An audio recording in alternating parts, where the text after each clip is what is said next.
One of the questions that I increasingly get from more and more of my clients is, how do you stay relevant today when everything's changing? I'm Matt, Silicon Valley-based executive career coach.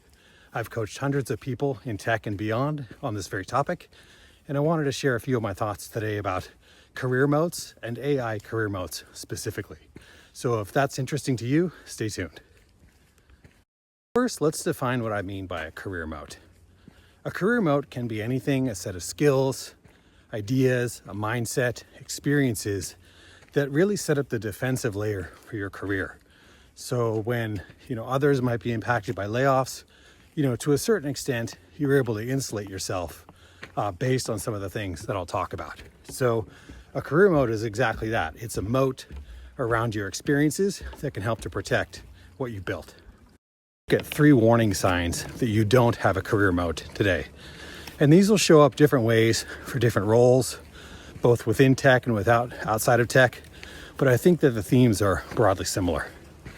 So the first one that I'd mention is, if you notice that most of your role is focused on executing tasks and not on making or helping to make decisions.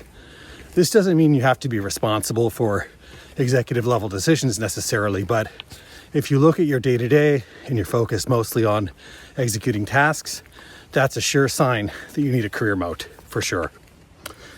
The second one is how you're showing up in cross-functional settings. So again, if you think about your role, are you someone who's regularly interacting with different teams, helping to shape strategies?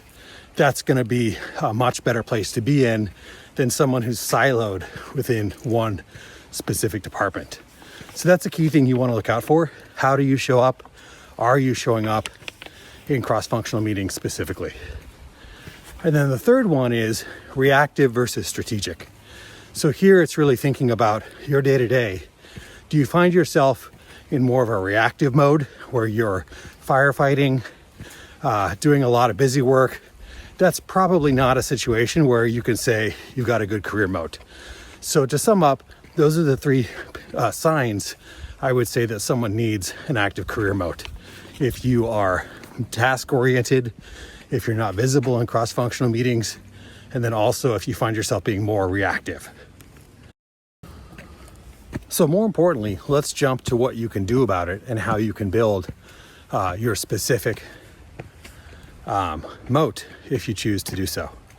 So one of the proactive things that you can do to mitigate some of the areas that we talked about previously is to really think about how you can understand what decisions are being made for your team, for your group, for your department, and then asking your manager or your leader how you might get involved, how you might be able to help, what that could look like.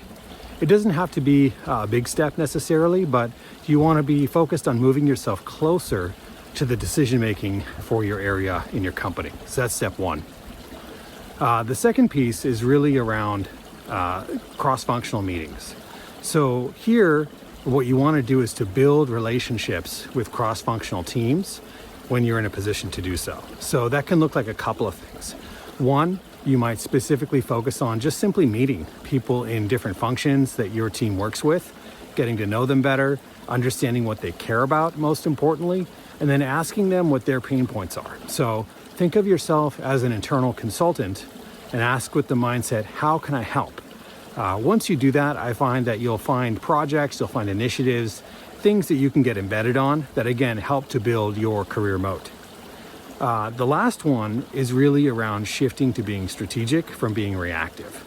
So this is a critical one. And here I would say this is more of a personal inventory where you want to think about your day and are you really focusing on what matters? And that can take a look at simply what you're focused on, assigning it a score of 1 to 4, 4 being this is critical to the company, 3 being critical to the team, and 2 maybe being lesser things that you're focused on. And what can you do to kind of move away from some of those lesser things you might be focused on to focusing on the things that matter, fewer things that matter. So in summary, these are 3 tips to build your career moat, specifically in the age of AI. I hope you find this helpful. If you want help building your career moat, talking about it, talking through it, my link's in the below. Look forward to connecting with anyone that's interested. Thank you. Have a great day.